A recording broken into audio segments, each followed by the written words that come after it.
नमस्ते दोस्तों। मैं एक विद्यार्थी हूँ।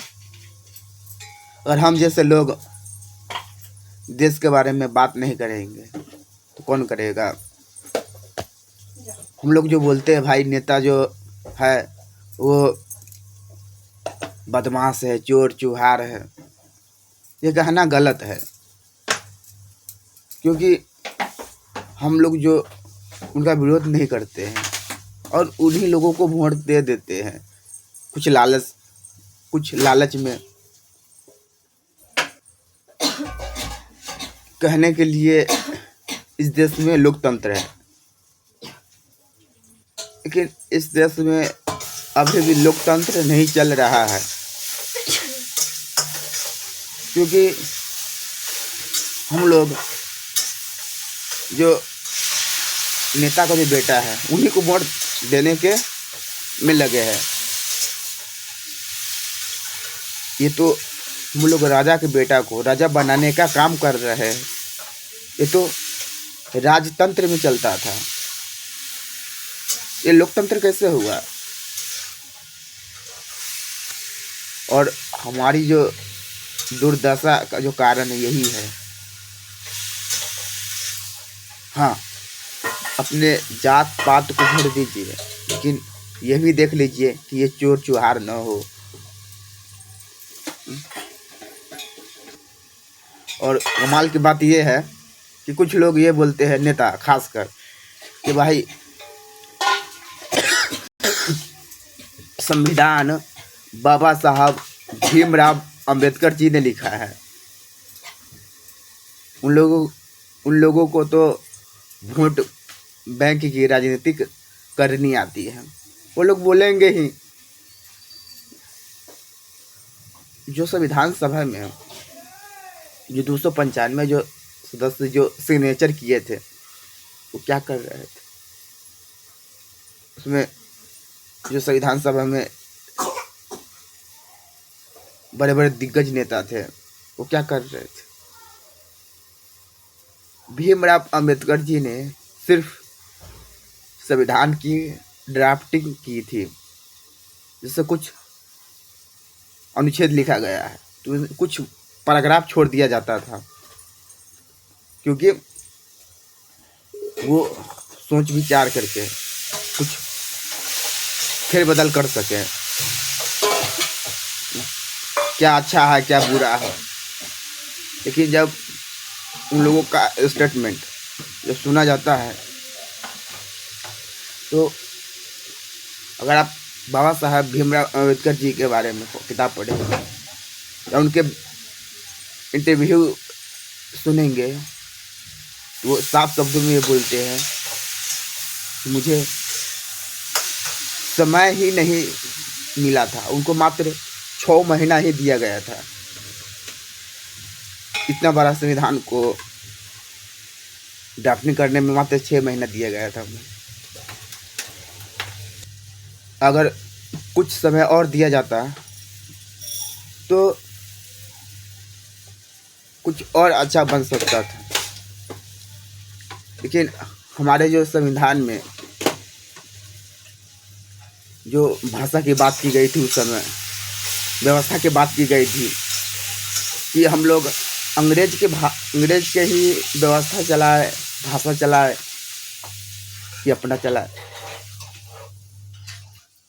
तो उन्होंने ये सोचा, हमारे प्रधानमंत्री जी पंडित नेहरू जी, उन्होंने ये कहा कि भाई 10-15 साल हम लोग क्या करते हैं, जो अंग्रेजी की जो व्यवस्था है उसमें चलते हैं। उसके बाद हम लोग उनकी भाषा और उनकी व्यवस्था, जो इंडियन पुलिस एक्ट है, इंडियन एजुकेशन एक्ट है, इंडियन पेनल कोड है, भारतीय दंड संहिता, सबको यूं ही चलाया जाए। और बात हुआ हिंदी का, तो हिंदी के भी बोलने लगे भाई इंग्लिश ही चलाया जाए।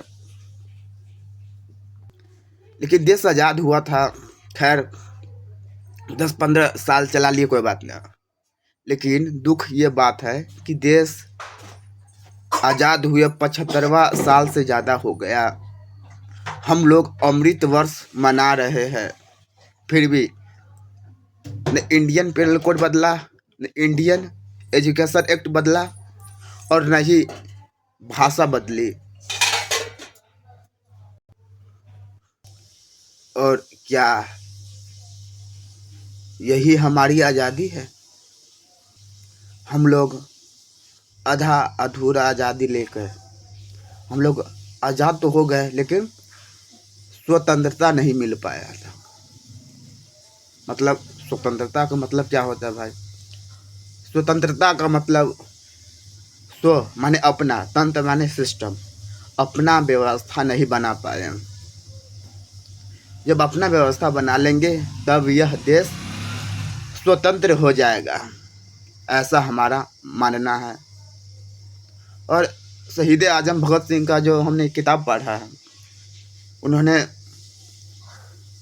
इस व्यवस्था के खिलाफ वो खड़ा हुए थे। इस व्यवस्था के कारण उन्हें फांसी दी गई थी।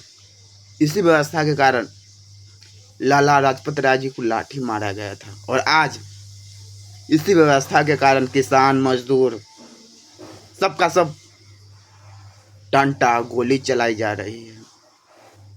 क्या यही आज़ादी है? हम लोग नेता तो बदल देते हैं, लेकिन व्यवस्था बदलने का सोचते भी नहीं है।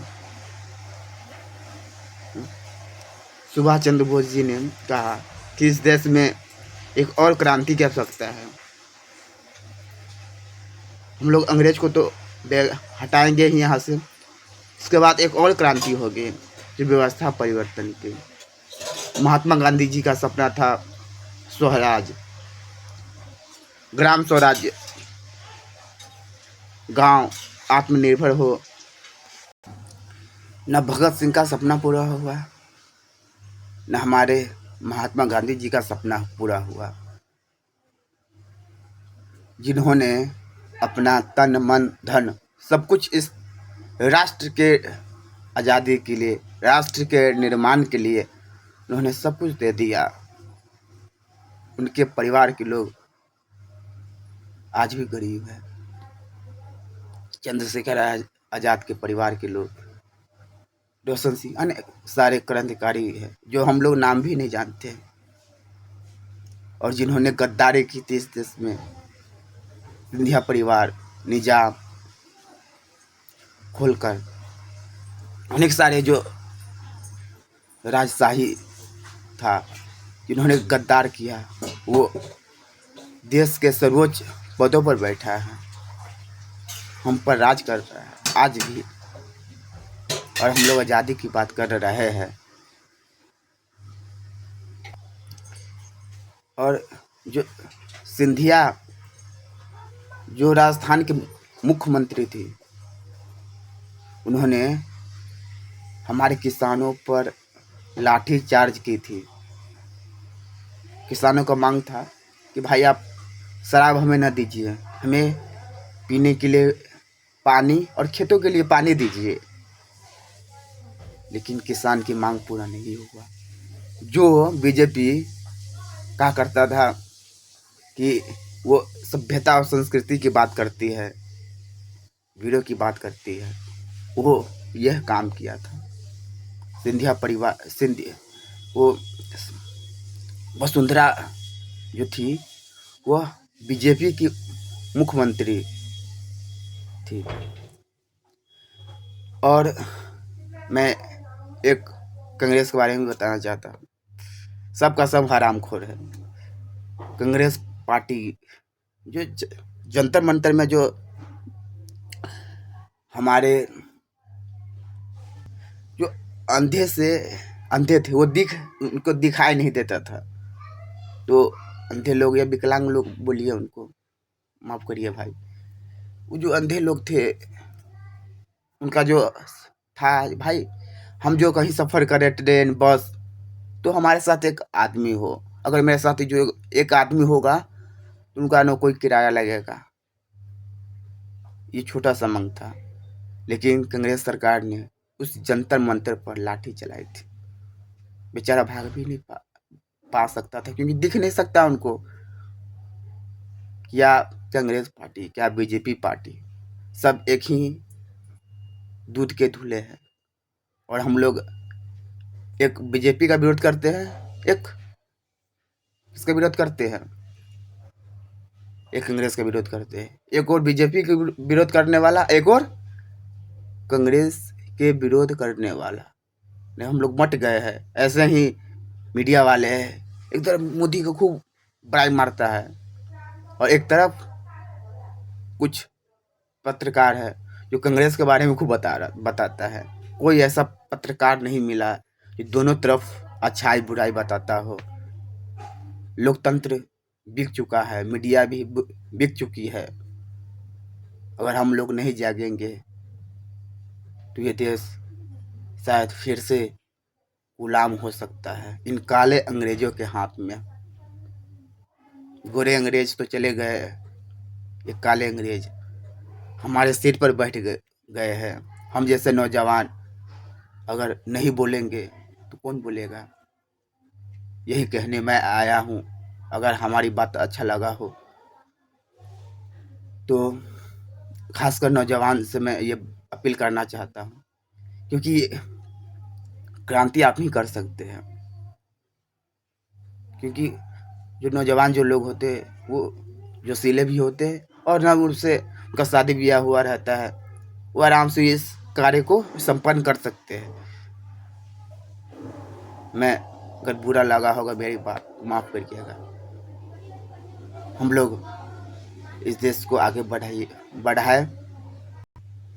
हम जिस या यूट्यूब पर या फेसबुक पर जिस पेज पर मैं ये बात कर रहा हूँ उस पेज को सब्सक्राइब कर लीजिएगा। वंदे मातरम। भारत माता की जय।